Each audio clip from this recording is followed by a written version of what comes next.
thought I gave it away, and I didn't. Take it up to Daryl and Caroline. You got it? Thank you. Okay. Water. I have a test for you. This is just because I'm too lazy to go back and get my phone. I'd like to know what the population of the earth is right now. You've all got computers and smartphones. Whip those things out. You're dying for the opportunity to do that anyway. Sneaking a look at Facebook, probably. Didn't want to? No, that's just off the top of your head. Somebody give me a figure. Who's guessing? Is there another guess back here? I want the official thing.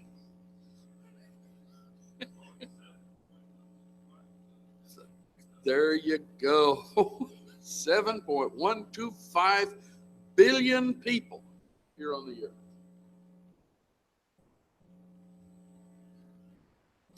You know, sometimes when a figure like that presents itself, and there's so many millions and billions of people,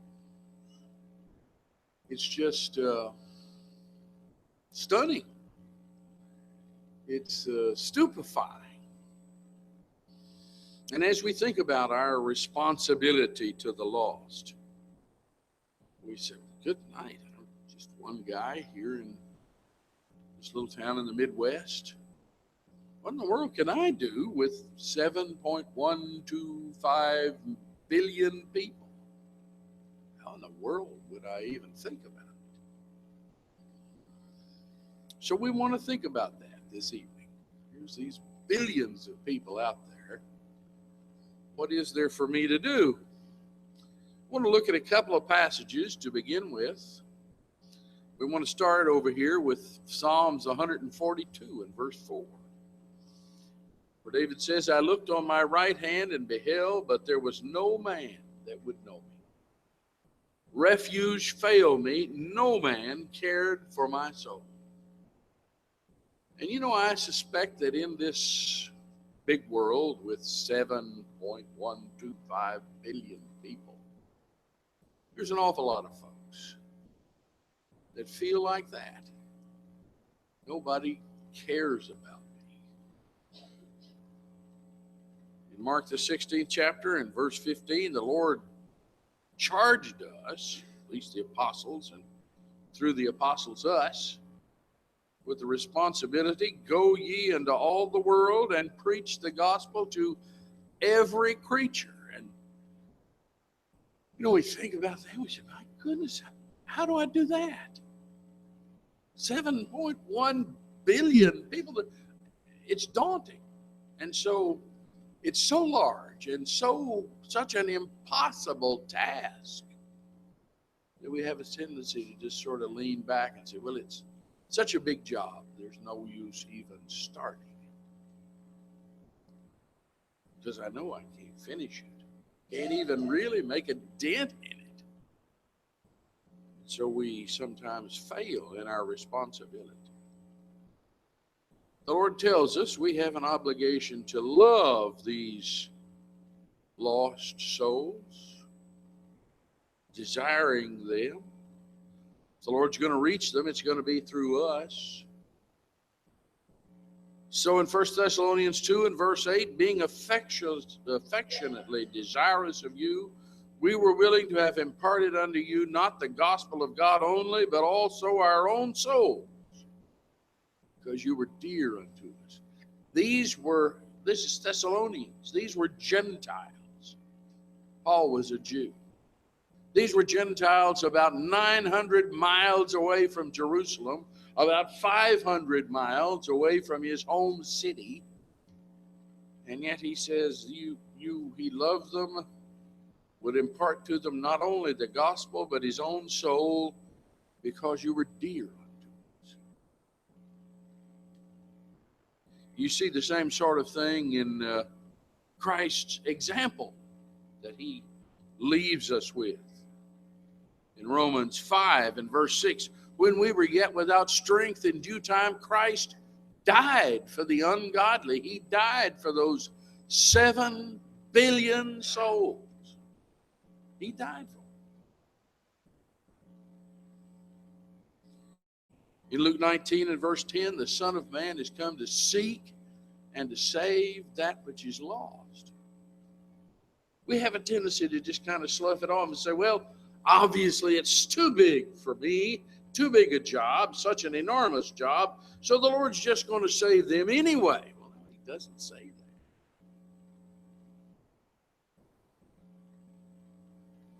that. The gospel was the thing that was going to save them. Unbelief was going to damn them. And so here was this enormous responsibility that we despair of, but Christ, that was His purpose. Paul has that same sort of desire in Romans 9, verse 3. I could wish that myself were accursed from Christ for my brethren, my kinsmen according to the flesh. You know, just here in the United States, anybody want to look up the population of the U.S.? Don't.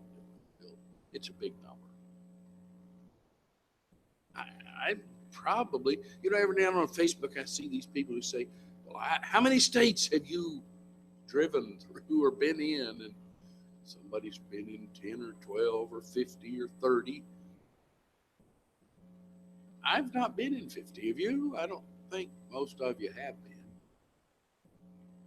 So I'm probably not going to get around even into the state, much less talking to all these people. But he says, I could wish that myself were accursed from Christ for my brethren, my kinsmen.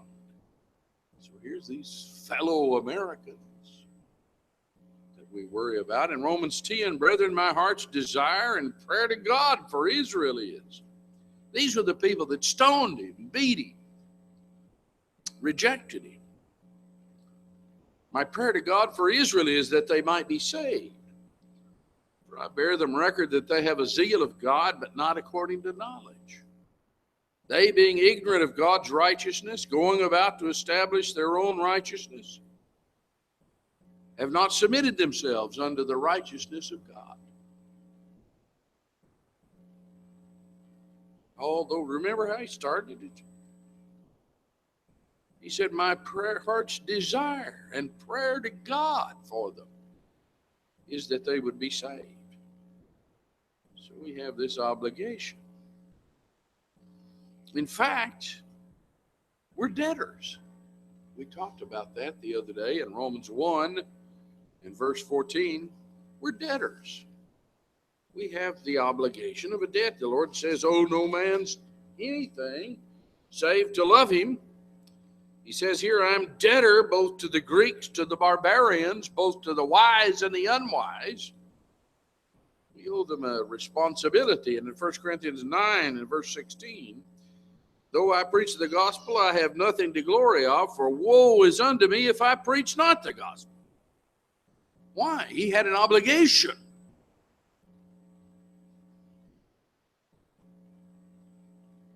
So do we.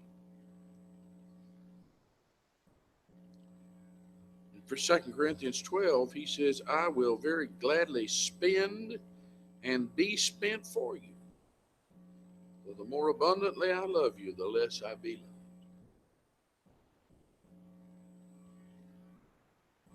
And the question arises, you know, we're all busy with our stuff, our businesses, our education, families. Exactly what obligation do you feel to the lost? Maybe you're dating somebody who's lost. You're married to somebody who's lost. Your neighbor, your mom, your dad, your folks at work. Do you love them? Why then would you not very gladly spend and be spent for them? Trying to save their souls. You and I need to make a distinction between sin and the sinner. Christ, for instance, hated iniquity. He hated sin. Hebrews 1 and 9, thou hast loved righteousness and hated iniquity. Therefore God, even thy God, hath anointed thee with the oil of gladness above thy family. Do you hate iniquity?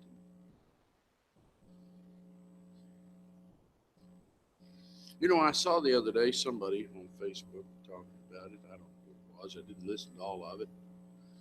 But, you know, there's quite a stir about this new Walt Disney movie, apparently, Beauty and the Beast, that has an openly gay fellow in it, homosexual fellow. I don't know if he's very happy, but he is homosexual.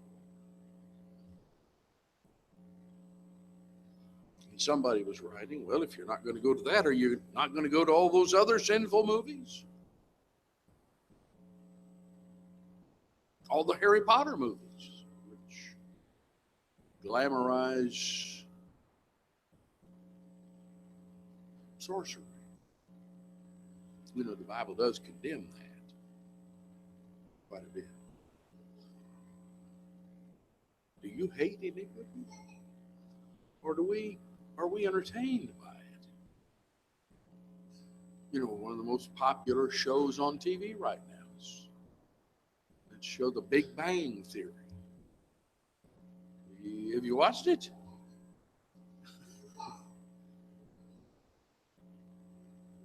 Try one of these days. See if it can remotely be cited as moral. And then before that, the popular show was Friends, and everybody tells me there's reruns and it's so entertaining. Ha ha ha. Was it moral? Do we hate iniquity? You know, if you hated iniquity enough, you'd have to distinguish between the iniquity, the sin, and the sinner. Do you hate the sin? In Romans 5 and verse 8, God commendeth his love toward us in that while we were yet sinners, Christ died for us. And so Jesus at one time hated sin and loved the sinners. Do you make that distinction? Or do we cousin up to sin just as close as we can get? We fight against, you know, I preach, we fight against spiritual wickedness all the time. In Ephesians 6, we wrestle not against flesh and blood. David, you remember David this morning? I'll describe it to him. Had that picture on about the armor of a Christian. That passage begins with, we wrestle not against flesh and blood. Boys, you've been wrestling against flesh and blood all winter, right? The Lord says we don't wrestle against flesh and blood, but against principalities, powers, the rulers of the darkness of this world. And so our children are going to be entertained by a fine Disney movie praising homosexuality, and apparently proud of it, against spiritual wickedness in high places. We fight against those things. We're supposed to be. There's some people we should be compassionate, patient about. And others, the sin is so near, so close, and the threat is so real, we should stop being patient and compassionate. So that in Jude 1, of some have compassion making a difference, and others save with fear, pulling them out of the fire, hating even the garment spotted by the flesh.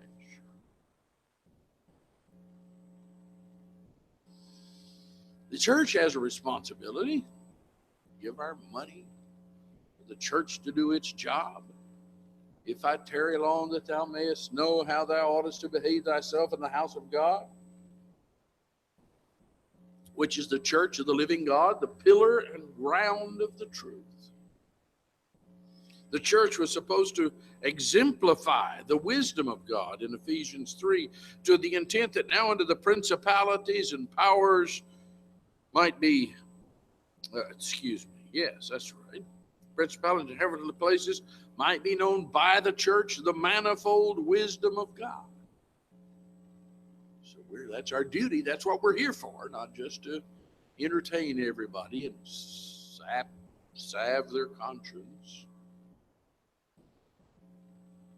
We should be supplying, producing, preaching, teaching, reaching out to people. Philippians 4, he says, in Philippians 1, I thank my God upon every remembrance of you, always and in every prayer of mine, making requests with joy for your fellowship in the gospel from the first day until now. They supported. And in chapter 4, you've well done that ye did communicate with my affliction. They supported in that word. We're supposed to be doing that. We do that. But you know, all of the efforts the church might make, every one of them, can't substitute for personal initiative.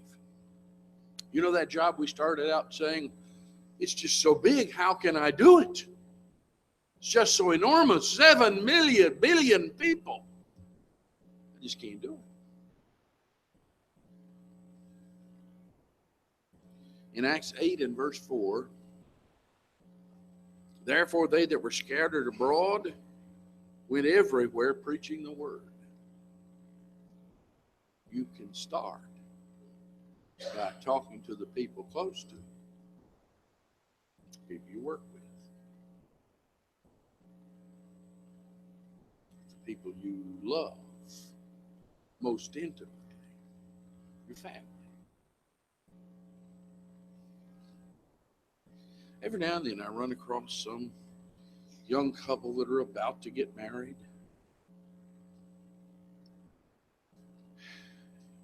And, you know, I don't know about you, but I can remember dating vaguely. Well, I dated pretty seriously, but I can remember vaguely. I'll put that right. Wrong place for that adverb. I can remember that. And you know, what did you talk about? My wife and I have been married a long time now. And she sometimes fuzzes at me and says I don't talk to her much, which I don't. You know, I'm just about talked out. I've thought of everything there is to say. What else is there to talk about? Other than, you know, what happened today? Well, worked on a sermon. Same as I do every Saturday or every day. But there you are, you're young, you're dating. What do you talk about? Sooner or later, you get taught out about all your music you like and how pretty she is. My goodness, how many times can you say that? What a good kisser she is. You know, after a while, your words begin to fail you and you get repetitive. That's kind of boring. I run across these young couples who never sat down and talked about the gospel. Do you have a responsibility to the lost? Trust me, 20 years from now, 30 years from now, he or she may not listen that well. There have been times where my wife's been talking for 15 minutes and I go, huh, what'd you say? Could you repeat all that? Something somehow went through the fog and I got interested. But not when we were dating. I pretended to listen to every word then.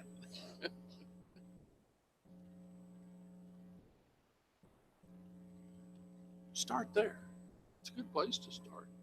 For instance, Andrew brought Peter to hear the gospel in John 1. One of the two which heard John speak and followed him was Andrew, Simon Peter's brother. He first findeth his own brother Simon. Now that first implies there was a second. He might have had some other relatives and friends. He first findeth his own brother Simon and saith unto him, we found the Messiah, which is being interpreted the Christ. And he brought him to Jesus. When Jesus beheld him, he said, thou art Simon, the son of Jonah, thou shalt be called Cephas, which is by interpretation a stone. Andrew brought Peter. He said to the man in Luke 8 and verse 39, remember the man that had the legion of devils who wanted to follow him? He said, return to your house. Show how great things the Lord hath done. Do you care about your family? Go back there. Jesus was saying, I don't need the help. But your family does. Go back and talk to them. Return to the house. The Samaritan women in John 4, the Samaritan woman. She ran down and told everybody in her village that I've found the Christ. And Ananias and Saul in Acts 9.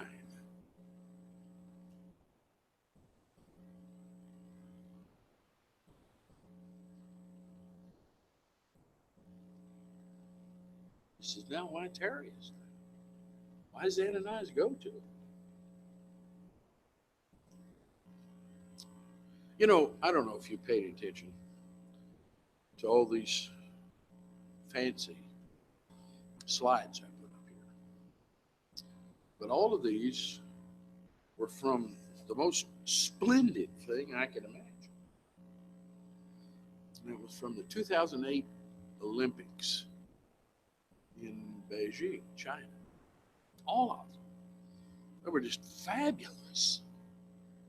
If you'll go back through in your mind all these slides, I'm not going to show them all to you again. You've seen them and perhaps remember them. It was fabulous. I hate to think how much China spent on it. Makes that thing in South America, down in Rio, kind of look poor by comparison. But you know the most fabulous thing about that was not any of those scenes. This one was. This scene. At the opening of the Olympics. This was Yao Ming, who was carrying the Chinese flag. I believe he played for Houston, if I remember. And a 9-year-old child named Lin Hao. An earthquake had just before the Olympics hit in southwest China.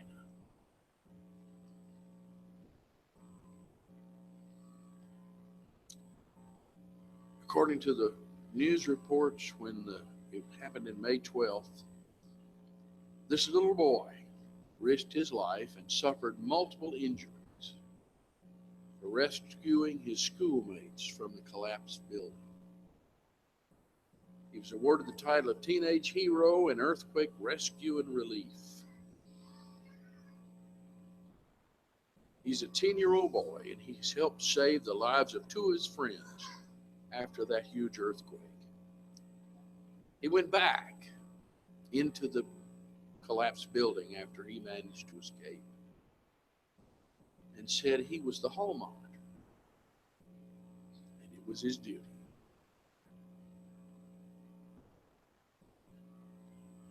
The building collapsed while he was walking down a corridor, trapping him, 2 of his classmates.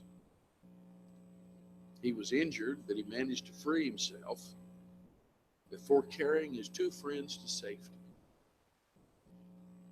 He said, the corridor collapsed as I was walking. 2 of my classmates were trapped beside me. I cried as hard as I could to climb out, and after I'd climbed out, I pulled a classmate. Went back to the collapsed building a second time to help his other friend escape. Only 10 of the 31 kids in his class lived.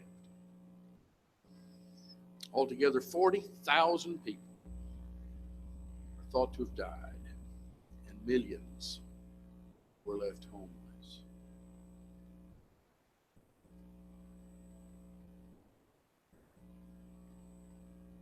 And that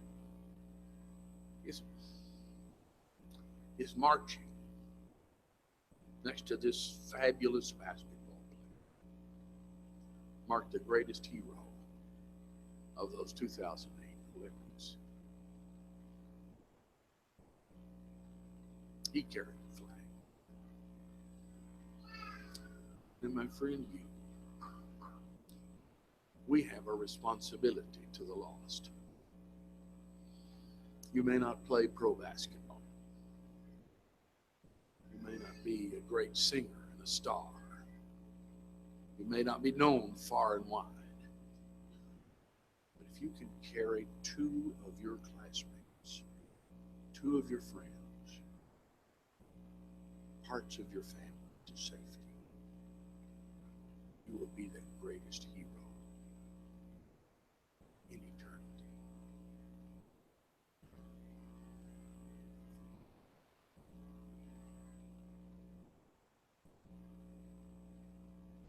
I look back at the small clock back there. Kathy says, I wanted to know if I could actually see it. My time's up. Actually, I'm a little short. I could stretch this out for 5 minutes. My time's up. If you're not a Christian, you need to come. If you are a Christian, you need to get busy. Come while we stand and sing.